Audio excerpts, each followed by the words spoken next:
Hey guys, welcome back to another episode of Tales of the Paranormal. In this episode we have some really good stories.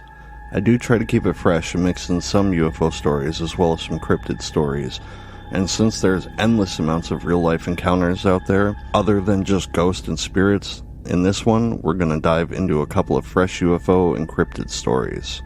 If you're enjoying this series and you like this type of content, please consider subscribing to the channel. And if you have your own story you'd like to tell, please feel free to email it to me. I'll put my email address in the video's description below. With that said, let's get into it. It was late October, and the night air was crisp. I was driving back home from my sister's house in the countryside. I always loved this drive home. It was dark wooded roads with the occasional break where the fields were lit up under the night sky. That night, though, the sky seemed different. It was much brighter than usual. As I rounded a bend, a strange light appeared in my peripheral vision. At first, I thought it was an airplane, but the way it moved, it was almost like a smooth, lazy zigzag. I slowed my car to a crawl with my eyes locked on the object.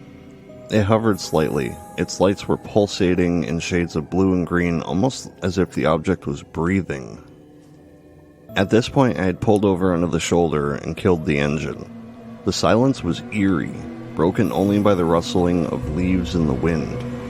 The object was closer now, no more than a few hundred feet away, hanging just above the treetops. It was disc-shaped, but not like ones you would see in the movies. This one was sleeker, and it had a really metallic sheen to it. Then, as if it knew I was watching, it moved directly over me. I was both absolutely terrified and mesmerized at the same time, but I could see detail now. There was a strange symbol etched along the surface, and there was also a low hum vibration sound in the air. I felt oddly calm at this point, just very curious. I didn't feel like whatever was up there wanted to hurt me. It stayed hovering for about 5 minutes as I watched, and then as quickly as it appeared, the lights retracted and it shot across the sky behind the trees. I stood there dumbfounded, staring at the empty sky. When I got back in my car, I looked at the clock and it said it was 1:12 a.m. I had left my sister's house at 11:30 p.m., and it's only about a 40-minute drive back home. To this day, I have no idea where that missing time went. I told very few people about this story, my sister and a very close friend, but they all just kind of smiled politely and said maybe it was an airplane. But I know what I saw. Now every time I drive that road at night, I wonder if I'll ever see it again.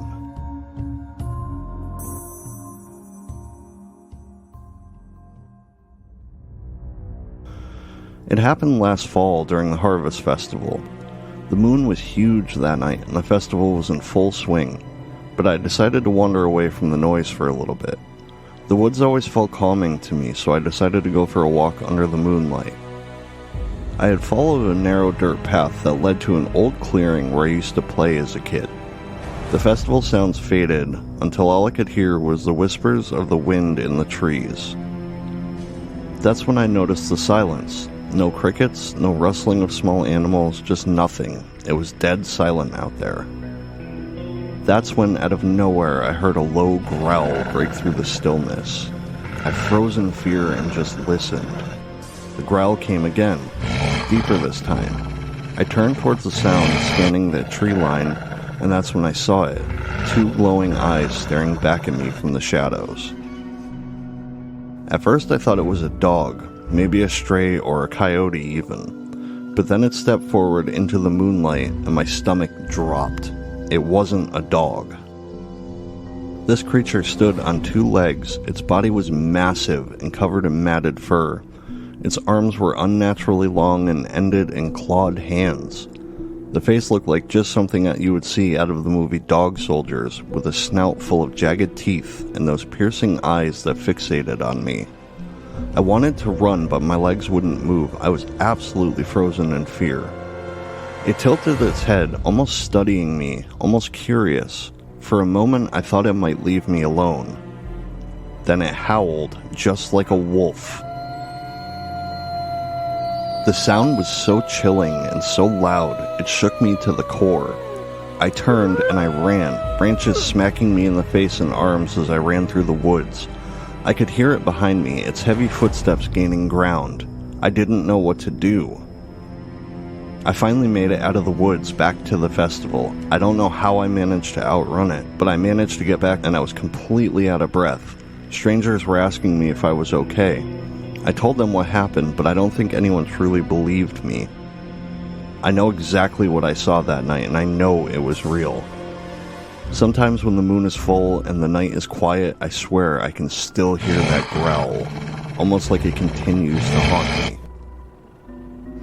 I often retell this story to people, but they always just kind of look at me like I'm crazy. But I'm telling you, I know what I saw that night. It will forever haunt my dreams.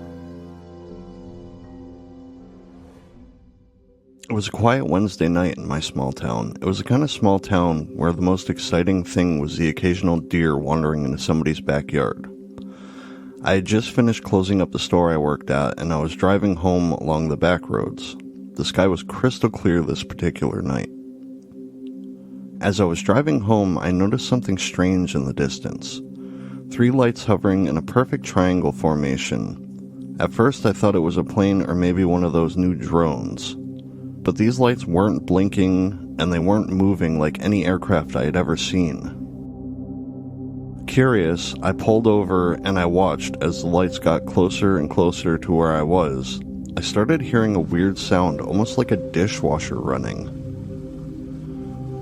Then, without warning, the lights shifted, rotating slowly as if the entire object was just spinning.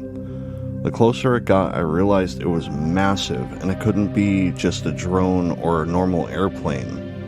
I couldn't see much more other than just the lights spinning, though. Suddenly, the radio in my truck turned on by itself, which is strange because my truck was turned off. Static and garbled voices filled the cab of my truck, sending a chill down my spine. The lights stopped directly above me, and that's when I felt it, a low vibration, like a hum that seemed to come from inside my chest. It wasn't painful, but it was overwhelming, like standing too close to a giant speaker at a concert or something. The vibration almost felt like a subtle electric shock went throughout my body. The feeling lasted only a brief moment, but at this point I raced back to my truck to get out of there. Before I left, I grabbed my phone to try and get a picture or video of the lights. But by the time I got my phone ready to take a picture, the lights disappeared. There was no more sound or anything, just quiet and an empty night sky. I drove home after this, mind-boggled at what I just saw. Turns out, though, I was not the only person who saw the lights that night, as a couple of people around town were talking about it. We did file a report, but nothing seemed to come of it, and no one seemed to have any answers as to what it actually was. I truly believe our government knows about these unusual lights in the sky and what they actually are, but who knows if they'll ever actually tell us the truth about it. Either way, I'll never forget that incident, and I will always wonder what it truly was. The sun was just beginning to dip below the tree line, casting long shadows across the forest floor. I had been tracking a buck for hours, its trail fresh but elusive.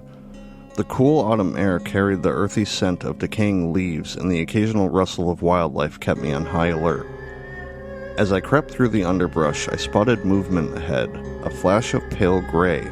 I froze, raising my rifle, but it wasn't the buck. Whatever it was moved strangely, too fluid and low to the ground. I squinted through the scope, trying to make sense of it. At first I thought it was a deer, maybe injured, but as it stepped into the patch of fading sunlight, I saw it clearly. It was tall, and possibly lanky, and limbs too long and skin stretched too tight over its bones. Its face, or what should have been its face, was blank, like smooth white clay. I could feel my heart pounding in my chest as this thing slowly turned its head towards me. Though it had no eyes to see, a low guttural sound rumbled from its throat, vibrating the air around me. My instincts screamed to run, but my body wouldn't move. Then it moved fast. It covered the 30 yards between us in a matter of seconds, its body contouring unnaturally as it closed the distance. I stumbled back, tripping over a root and falling onto a hard rock on the ground. My rifle was useless. I didn't even think to aim. It stopped just short of me, its head tilting unnaturally to the side as if it was studying me. I was shaking and unable to breathe. Then, with a sudden ear-splitting shriek, it bolted into the woods, disappearing as quickly as it had appeared. I don't know how long I sat there, paralyzed with fear, but by the time I managed to get up, the sun had completely gone. I left my gear behind and ran all the way back to my truck, the forest feeling far darker and more menacing than ever before. Sometimes late at night I hear the guttural sound in my dreams of it groaning the way it did. I wake up gasping for air. Whatever I saw that evening was not an animal and it wasn't human, and it's probably still out there. Thankfully, a friend of mine had gone back to retrieve my gear for me, but he said he saw nothing. And many people go hunting in those woods, and I have never heard anybody else tell a story like this before. I may never know what I saw that day, but I know one thing for sure: I will never go hunting again in those woods. Thank you guys so much for watching this episode of True Tales of the Paranormal. If you enjoyed this episode and you want to see more, please consider subscribing to the channel. With that said, I always say it, but there's so many people out there with so many stories, from ghostly to UFO sightings. How could it possibly just be our imaginations being overactive? There has to be some truth to these stories. So what is the truth? I'm sure if you asked any of these people, they would tell you what the truth is. Next time somebody comes to you with a story about an experience they had, be it ghostly, cryptid, UFO, or paranormal in general, keep an open mind, because 2 million voices can't all be wrong. Thanks again for watching, guys, and have a great day, and I will see you guys in the next video. Take care.